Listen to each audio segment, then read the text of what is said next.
very good afternoon to you. My name is Francois Foucher from the Center for African Management and Markets here at the GIBS, the Gordon Institute of Business Science. And today we're doing another podcast. Today it is with Isak Odendaal, wealth strategist at Old Mutual. Hello, Isak. Hi. Isak, if you will allow me to perhaps set the scene, we're going to talk about wealth management, investment management, the macroeconomic outlook for South Africa, as well as the fiscal dynamics in South Africa. I think just some background. I think if we look back at the early months of 2026, this has been a period defined by a complex juxtaposition of what I would refer to as burgeoning domestic optimism, the so-called green shoots, against the backdrop of heightened global geopolitical volatility and economic divergence. It would seem to me that South Africa has become the beneficiary of a precarious but sort of lucrative Goldilocks scenario. You know, the surge in precious metal prices have certainly provided a fiscal buffer to us. Operation Vulindlela, in particular, phase 2 of that, and the structural reforms are beginning to yield nascent but tangible results in logistics and energy security.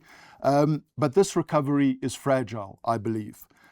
Commodity prices are driven by temporary geopolitical fears rather than fundamental demand, and domestic fiscal discipline that face severe political pressure as the next national budget cycle approaches. So I think the crux of the conversation today is really, how much of our current stability is a genuine turnaround and how much is simply the temporary glow of a $5,000 gold price, which in essence marks the remaining sort of rust in our infrastructure. I think that brings us to the conundrum. These so-called green shoots are real, but they are also very tender. They are being watered by the luck of high gold prices rather than the skill of high productivity growth. And the risk for the strategist and the policymaker alike, I think, is complacency, mistaking the cyclical boom for a structural victory. Having said all of that, if we come to the global landscape and how ourselves and businesses can navigate the Trump 2.0 era, what we know from Trump's second iteration in the White House, that he has reintroduced protectionism and fiscal expansionism. That has created a very volatile environment for emerging markets, including South Africa. US growth engine, in my mind, is currently fueled by a combination of deficit finance, tax cuts, and speculative AI stock valuations. We've also seen US GDP figures that are really impressive, but it is detached from financial health of the average consumer in the US. The Trump trade is in favor of deregulation and also tax incentives. But the technical or the tech valuations are also at historical extremes. So the rest of the market, in my mind, is vulnerable. And here comes the question at last. If the AI bubble were to deflate in late 2026, do you think we would see a rotation into value markets like South Africa, or would it trigger a so-called global risk-off event that simply drags down the JSE as well? Well, to an extent, we've seen that, right? So if you look at a relative basis, how various indices and subcomponents within that US market and global markets have traded, then AI peaked in about October last year, and since then it's been the rest of the world, the old economy sectors, the value sectors that have outperformed. So, for instance, in the US, the equal weighted version of the S&P has outperformed the market cap weighted version of that index since about October, and ditto, the value index has outperformed the growth index. So there is already that rotation seems to be underway. I think the real question is, at this stage, it's still very controlled, it's still very contained. What would be destabilizing is a proper sell-off in AI and mega cap tech stocks. That kind of a repeat of what we saw in 2000 when the dot-com bubble burst. Because in that environment, it's a risk-off, and you can't expect countries like South Africa and value-based markets to do well in a sell-off. They will do better on a relative basis. They will fall by less.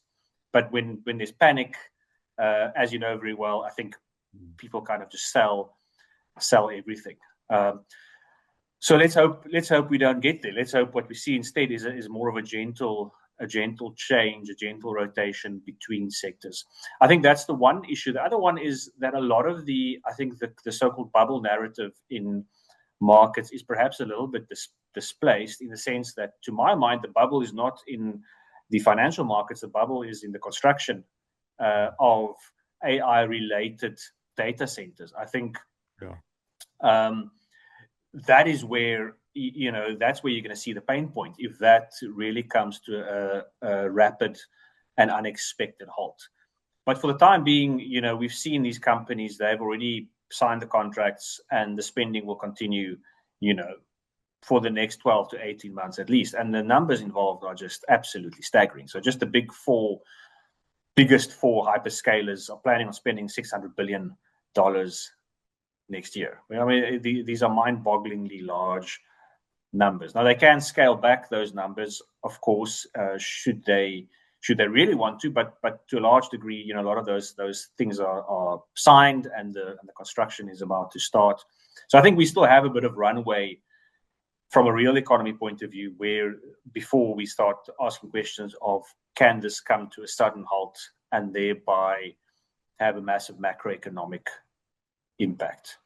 It would seem to me that AI or data center investments are so hot that the next phase will be doing them in space and not in on planet Earth anymore. Nevertheless, Isak, if we look at the Federal Reserve Chair, Jerome Powell, his term is set to expire at in May this year. And there's great uncertainty regarding the independence of the US central bank. Trump certainly seems to have a preference for lower interest rates, but that's on the one side. On the other side, tariff and fiscal policies coming from him have also been rather inflationary. Could we see a potential sell-off in US treasuries because of this uncertainty and potential change? Well, what you've seen in the US is a steepening of the yield curve. So the Fed has been cutting interest rates, so short-term rates have come down, but the long end of the yield curve has not come down commensurately. So that's not necessarily a sell-off, but the yields are still higher than you would have expected them to. And I think that is the beginning of the market pricing in some of the longer-term institutional questions around the US. The Fed independence, the broader rule of law, longer-term fiscal policy, debt sustainability. These are the kind of things that we never thought we would have to worry about in the US. But suddenly we are, and the place where you start seeing that is in the long end of the yield curve. If you want to get super technical, we talk about a term premium. That has been increasing, which is essentially a risk premium that investors are demanding given the greater uncertainty further out.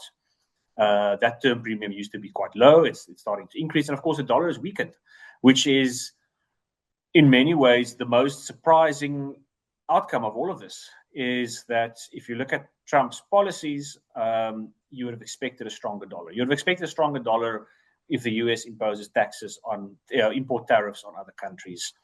You would have expected a stronger dollar given the fiscal support. And instead, you've had a weaker dollar. And I think that's the beginning of global markets kind of recalibrating their views around this central role that the US used to play in the global financial system, and starting to think about, at the margins, this is not a flood out of the dollar or a stampede out of the dollar, but at the margins, definitely people are thinking differently about the world since Trump has come back into office about 12 months ago. Isak, I want to talk briefly about the so-called protectionist paradox. If we look at the geopolitical landscape, it really is defined at the moment by fragmentation. The structural shift towards protectionism is undeniable, and when two elephants fight, the grass typically suffers. So trade volumes, in my mind, may suffer in the foreseeable future, but prices of our key exports, in particular gold and PGMs, have surged over the last year or so. Is this sustainable in your mind? Who knows? I mean, the reality is, precious metals, the surge of the gold price, I think, is a combination of fundamental shifts, i.e., what I spoke about earlier, uncertainty around the dollar, emerging market central banks wanting to diversify their forex holdings and forex reserves, concerns around long-term debt sustainability, the so-called debasement trade, etc. So there's definitely an element of fundamental shift and people returning to gold or moving to gold, which has been a source of safety for 5,000 years. So there is that component. But then there's also definitely a very speculative angle to it. Apparently a lot coming out of China and retail buyers in China and people who might get a fright, and if the price falls, they might sell out. And, so this is a long way of saying I think the gold price will eventually settle at a level that's probably lower than 5,000, but probably above where it was before Trump came into office. And that could be anywhere from, let's say, $3,000 to $4,000 an ounce, and that is still beneficial to South Africa. If we end up with precious metals prices higher than they've been in the past. So we won't necessarily see the ongoing gains in the currency and the ongoing gains in the stock market, but you will still have a metal price that allows our companies to be a bit more profitable, and some of that gets recycled into the fiscus, some of it supports financial markets, the rand, etc. So again, in a nutshell, I would say we should definitely not bank on the gold price doubling every year, and we should remember that anything that can double in 12 months can halve in 6 months. So yes, gold and platinum prices can be very volatile from now on, and we can definitely lose a lot of the gains we've had. But I don't think we're going back to sort of the pre-Trump world in terms of where these prices ultimately settle. And then the other question you had was around global trade and global trade volumes and what does that mean from a South African point of view. I think we cannot just bank on exporting commodities. If you want to have a diversified economy, if you want to create lots of jobs, we need to have exports of other goods, of manufactured goods, of agricultural goods into the rest of the world. And, that in an environment where the US is increasingly protectionist, luckily other countries have by and large not followed the US. So the difference between now and the 1930s was that when the US put up tariffs in 1930, the Smoot-Hawley Act, everybody retaliated. Now the rest of the world has kind of taken this approach of saying, well, actually, we want to maintain trade links between us. We actually want to strengthen trade links between us. We had a week or two ago, India and the EU signed a big trade agreement, for instance. So it's kind of almost the sense of, fine, if the US, if they don't want to play along with us, then, let them sit in their own sandpit. The rest of the world will continue to trade. And I think that is positive, and that's an environment where South Africa can gain market share. Again, we are also talking to the Chinese around getting greater market access, talking to the Indians and so on. So there is definitely hope, and there are definitely opportunities for South African businesses to export into the rest of the world. I think a worst case scenario is one where everybody starts saying, well, let's put up our tariff barriers, let's protect our own domestic industries. And what is, I think, a worry in that context is not necessarily just what the Americans are doing, but also given the fact that China is running the biggest trade surplus the world has ever seen, more than $1 trillion per annum. You might say at some point the rest of the world also is going to say, look, we cannot absorb all these Chinese exports, and then you might see more countries turn towards protection against Chinese imports. And then you might see a bigger fragmentation of global trade. So I think at the moment it still seems okay, but you can easily sketch a scenario where a couple of years down the line, everybody starts putting up tariff barriers, and then the world has lost a big engine of growth, which was this integration and greater efficiency of supply chains, and so on. I think everybody's certainly not against globalization. Many countries, especially some emerging markets in the East, have benefited greatly from globalization and the benefits that brought. Of course, it's significantly a nicer place to be in the global economy if you are export focused and also very competitive. And if you're not, it becomes a rather austere place. I want to turn back to the domestic economy and talk a little bit about the so-called green shoots that we've seen emerging from the South African economy. I think the narrative of the local economy has shifted from a couple of years ago, almost like failed state status, to sort of cautious optimism. And there certainly are some green shoots that are appearing. We certainly have less load shedding. If I look at the EAF numbers coming out of Eskom in this year to date, very, very encouraging compared to over the last few years. We seem to have some level of stabilization within logistics and at least sort of a flavor for some fiscal discipline. Do you think that this is the end of the so-called lost decade for South Africa, where we are right now? We've had the anniversary of Nenegate in December last year, 10 years. And that was a very, very different place back then. Yeah, I mean, you can approach it from different angles. I mean, the one way of saying is the lost decade over is look at the 10-year government bond yield, which is now basically back to where it was before Nenegate. So it went up a heck of a lot. It's come down a heck of a lot. So the bond market is telling you that, yeah, maybe the worst is behind us.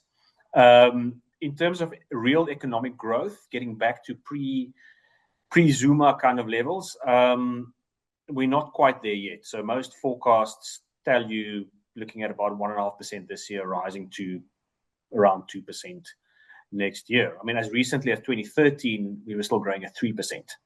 So this economy can grow at 3% if we have, a supportive international environment, which we do to a great degree, if we have electricity, and if we don't have interest rates that are too high. And I think those factors are coming into place. So it's not impossible to picture an economy that can grow around 2 to 3%. Over the medium term. Again, we're not going to get there this year or next year, but I'm saying over the, let's say over the next couple of years. And certainly, if you think about the Reserve Bank, the new inflation target, what that ultimately means is going to pull down interest rates. I mean, that is also positive long-term development. You mentioned improvement in logistics. When all that starts to gel, you could easily picture an economy that's growing 2 to 3% versus 0.5% growth that we had per annum over this 10-year period that you referred to. So it's going to feel very different. I mean, nowhere in the world is 2% growth considered exciting. Even in Europe, I don't think they think 2% growth is exciting.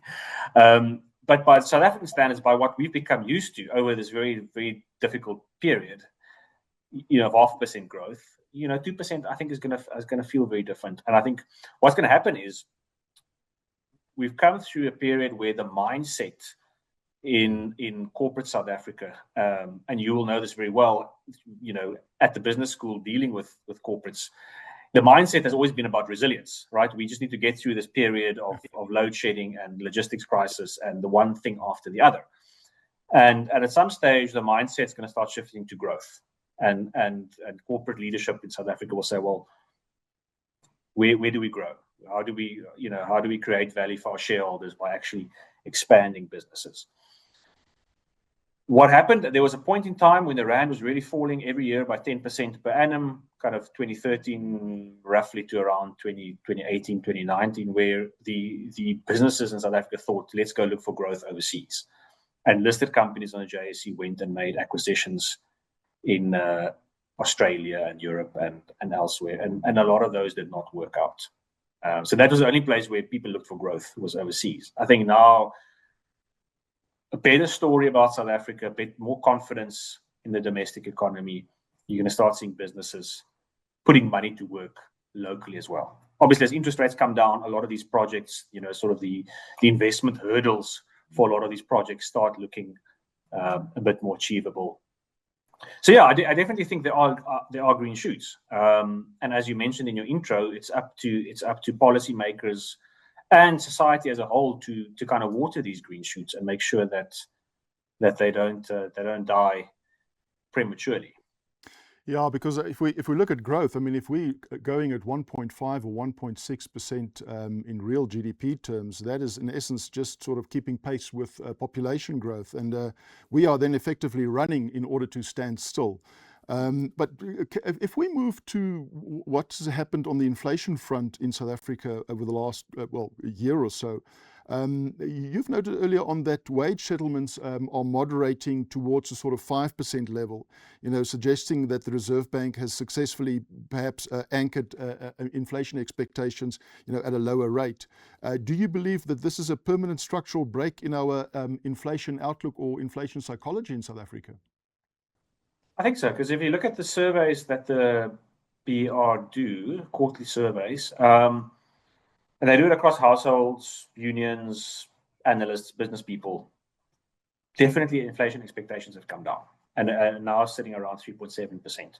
Obviously, the Reserve Bank wants to see that number come down even more, but it's definitely moved in the right direction. And I think the more they talk about it, and having the finance minister actually officially endorse this inflation target makes communication a lot easier.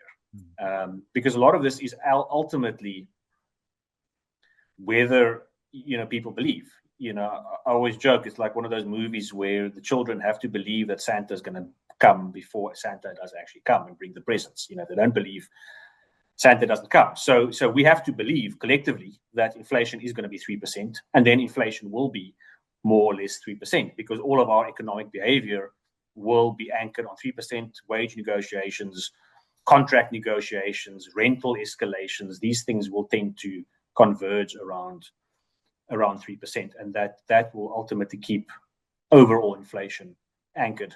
Obviously, there will always be fuel price volatility. The Reserve Bank doesn't control the global oil price, doesn't control global food prices, which really are a function of the weather.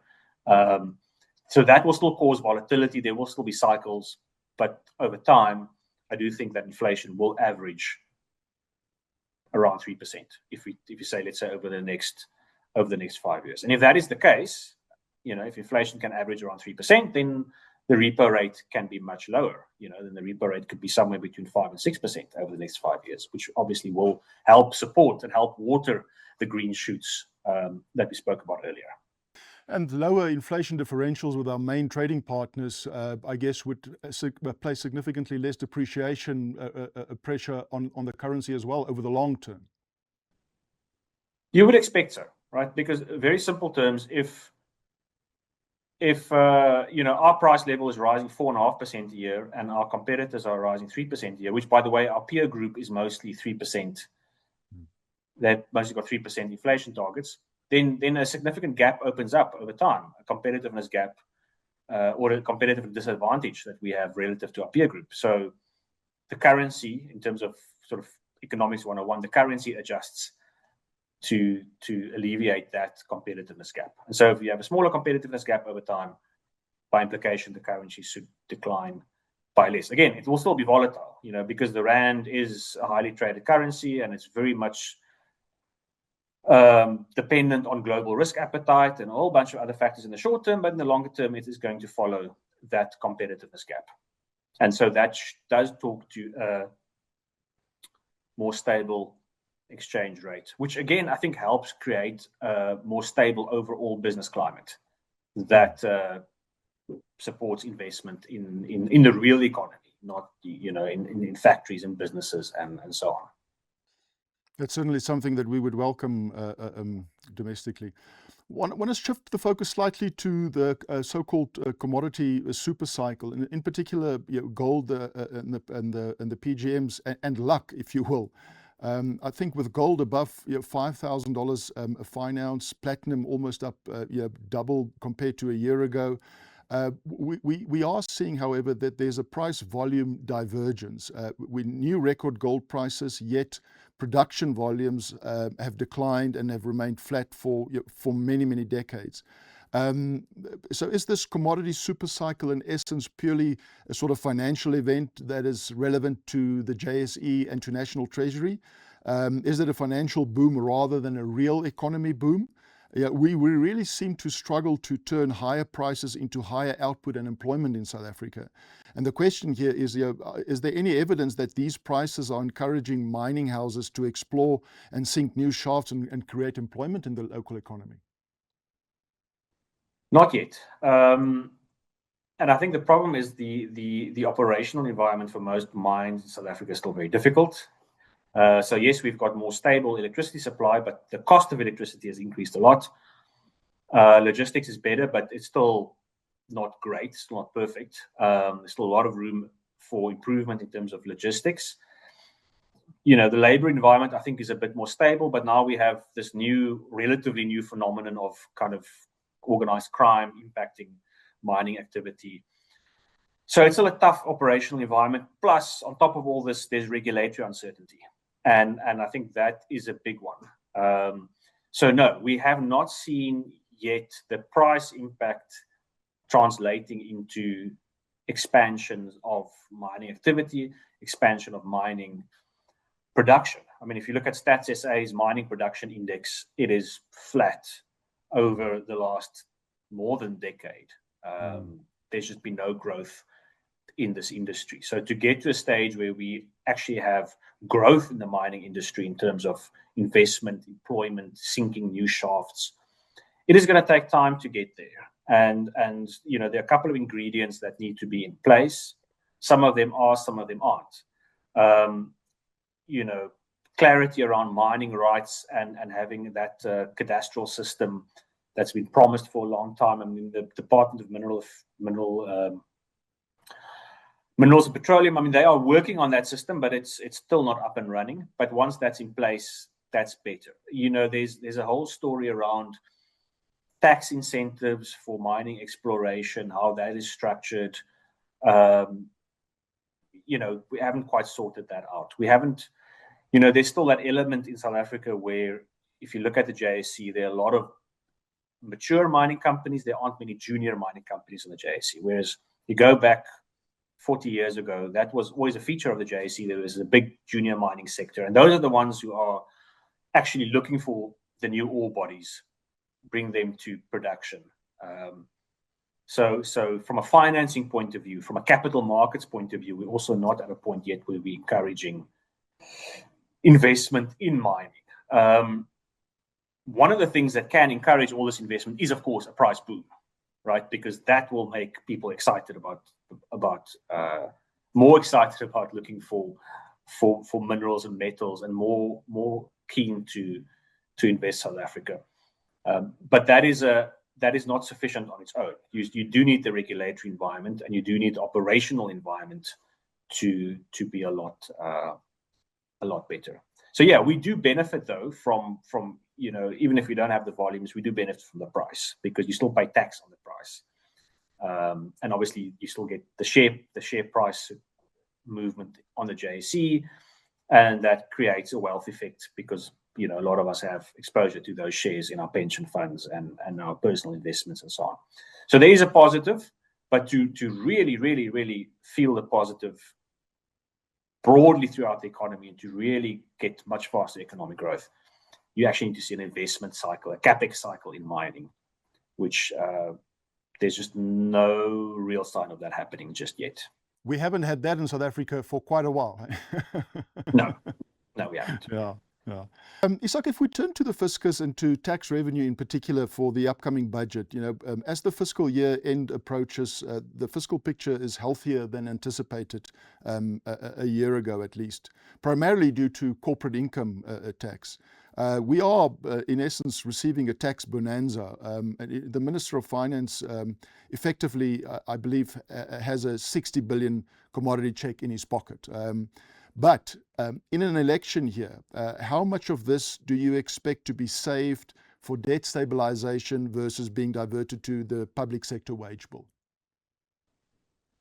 Yeah, I think they will approach this commodity boom quite conservatively, because for all the reasons we discussed earlier, I don't think anyone assumes that it's going to be around forever.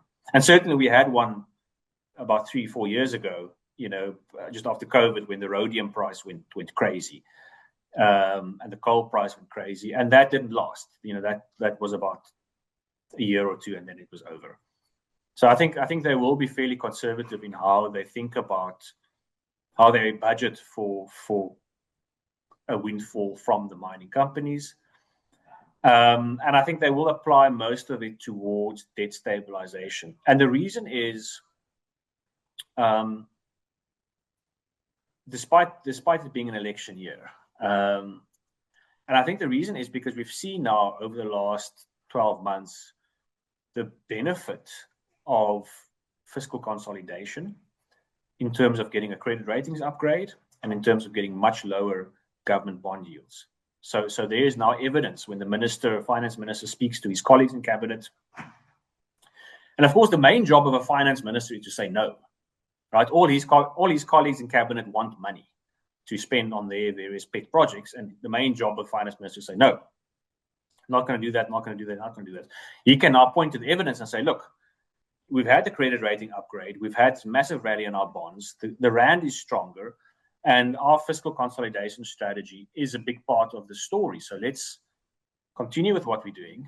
Let's not try and buy votes leading into this local government election. There will obviously be some, right? So if you think back to last year and the VAT increase, that kind of went nowhere. The reason they wanted that VAT increase was in order to fund essentially additional teaching and nursing posts. There was a view that austerity measures in government had gone too far, and we're actually struggling to deliver those most basic services.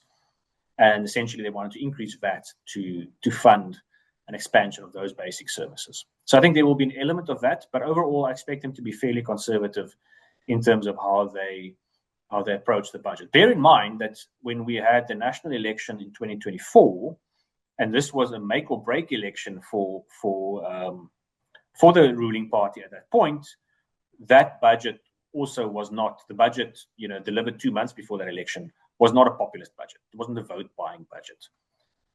So there isn't really much evidence in South Africa of kind of a fiscal electoral cycle. In other words, of politicians trying to buy votes leading up to elections. And that's partly because of the way our budget's structured. Our budget works on a 3-year cycle. So, most of the budget actually lands, after the election. It doesn't land now leading up to the local government elections.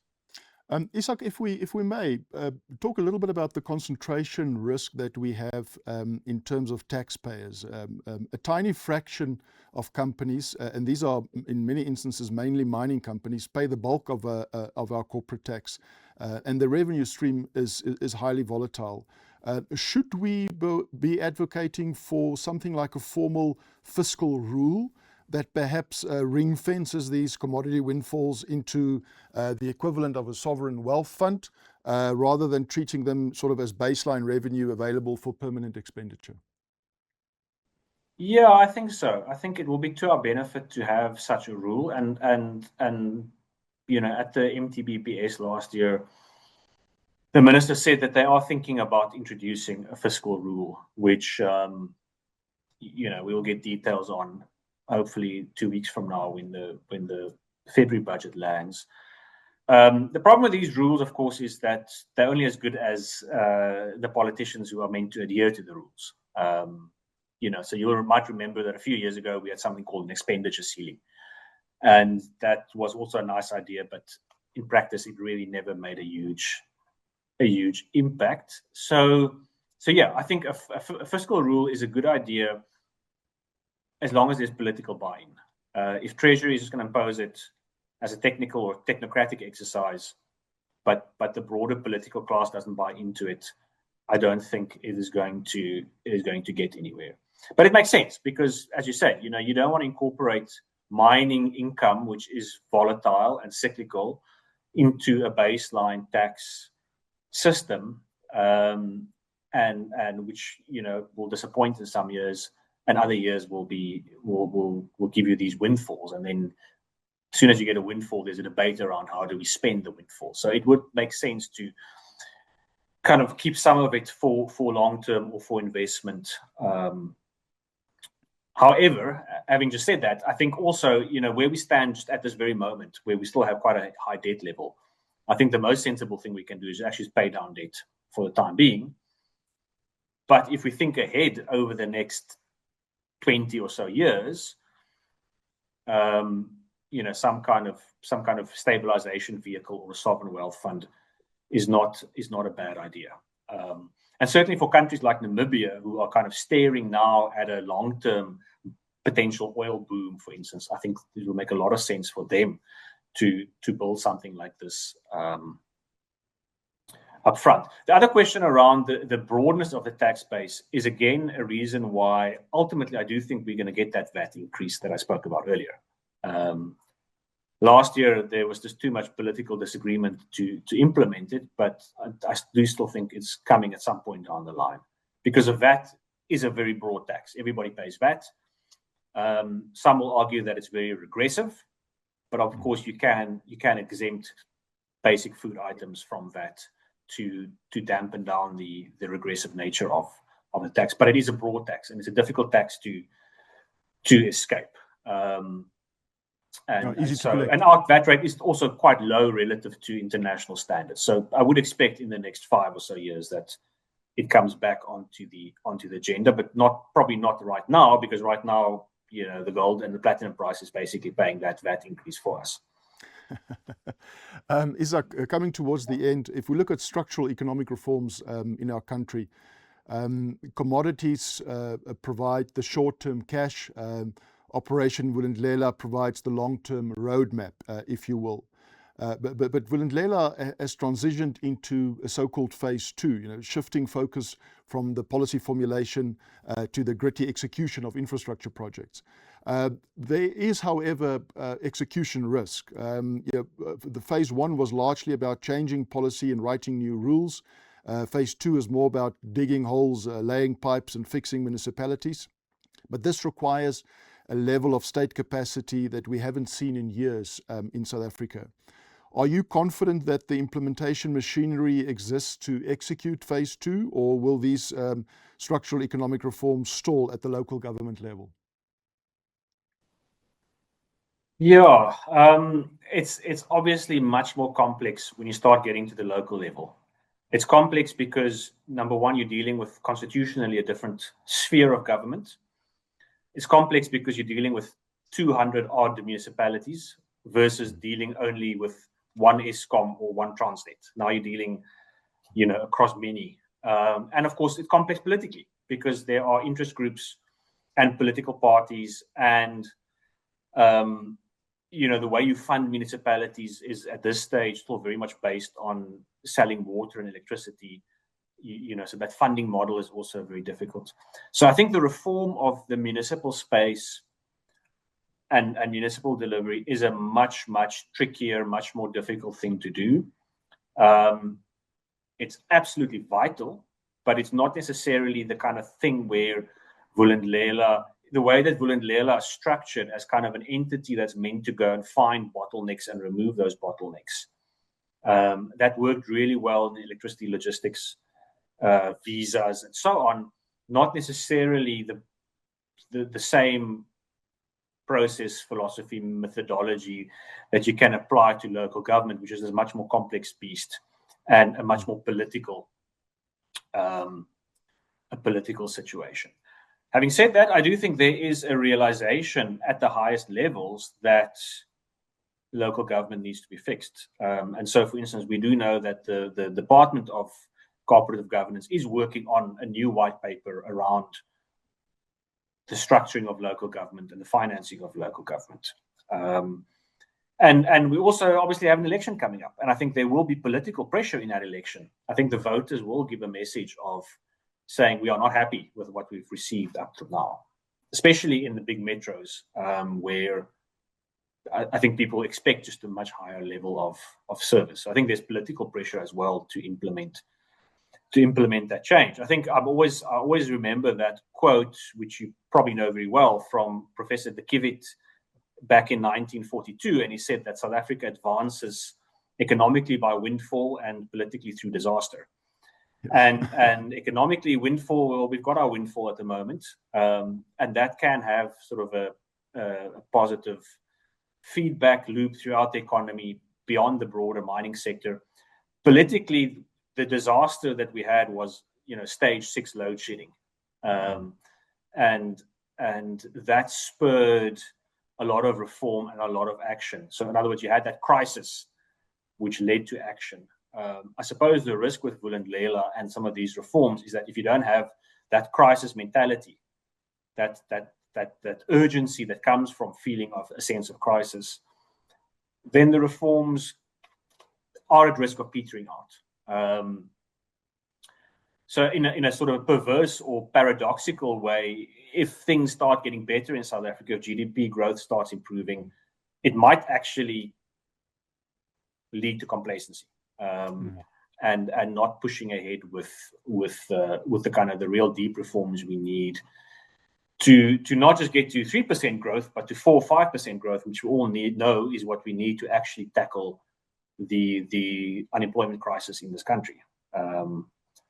But to get there, we will need some pretty deep reforms in how the economy is structured. And again, you'll need a real sense of urgency and a real sense of crisis on the part of policymakers. Isak, I want us to conclude with a couple of practical suggestions and thoughts around wealth creation, wealth management and investment strategy. Some real actionable sort of wealth management strategies. You've mentioned in the past, so-called sensible diversification and the courage to look through short-term noise. What do we do in this environment? It's more of the same, really. But I think what we do have is a very, very good example, right? We're going through this massive international change. Everyone talks about, Mark Carney at Davos speaks about a rupture in the geopolitical order. And you would think that actually this would be terrible for your portfolio and you need to kind of sell out and put your money under a mattress. And then you look at your portfolio statement and actually, the JSE is positive, the Rand's stronger, South African bonds had a record year in 2025. So the read-through from a very difficult and uncertain international environment to your portfolio is not direct, which is another way of saying to people, don't make your investment decisions based on what you'd read in the newspapers or online, or definitely not, what you see on social media. So that's the first point, right? It is a shifting environment internationally, locally, but make your investment decisions based on what are my long-term goals, right? So let's start there. What do I actually want to achieve with this money? Is this my retirement money, in which case I can lock it away for long term and I don't really care about what happens now? Or is this money that I'm going to need in the short term, in which case I probably shouldn't be exposed to market risk anyway? Probably better if this is next year's holiday money, it should probably just be sitting in the bank and don't expose it to market risk. So that's the first thing. Just think about what is the goal with this money, and then the second thing is to say what is the kind of strategically, if I had to put this money away and not touch it for 20 years, what is the asset mix that will get me to that investment goal? And for most people, it's going to be quite a high equity exposure, maybe a bit of bonds. But that's kind of your strategic allocation, right? And then the third thing would be to say, in the shorter term, based on where markets are now, can I take a tilt here and there around this longer term picture? So at the moment, we would say, for instance, given how international markets are quite expensive, given how South African markets are quite attractively priced, you would probably tilt your portfolio a bit more towards local assets. The Rand is doing okay and so on. So you'll tilt towards local assets. That could change next year, could change in 6 months, and you want to tilt your portfolio differently. But you're tilting it around an idea of what the long term should look like, and in the long term, what is the correct the correct asset mix, asset allocation to get to that long term target. And then ultimately, you need to have a fairly strong stomach, because markets do go through periods of volatility. We saw the other day the gold price fell very, very sharply. It came back again. Equity prices move around.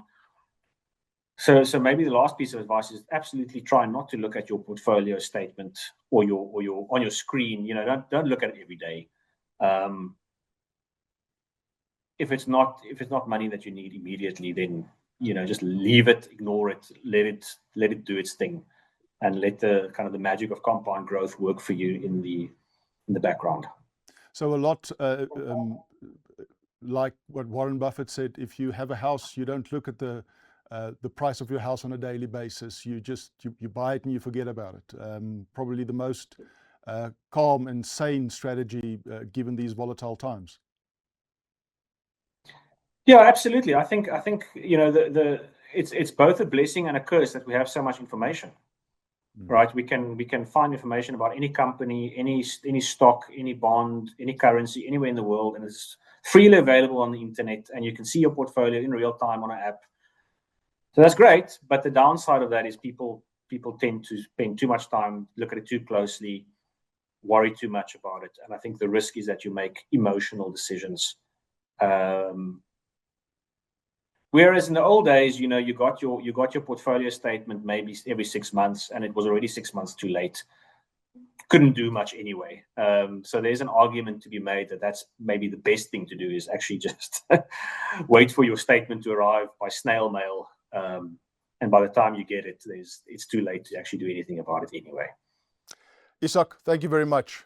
We are out of time. Thank you for your willingness to share so much insight. It is greatly appreciated, and I certainly look forward to the next one. Thank you very much.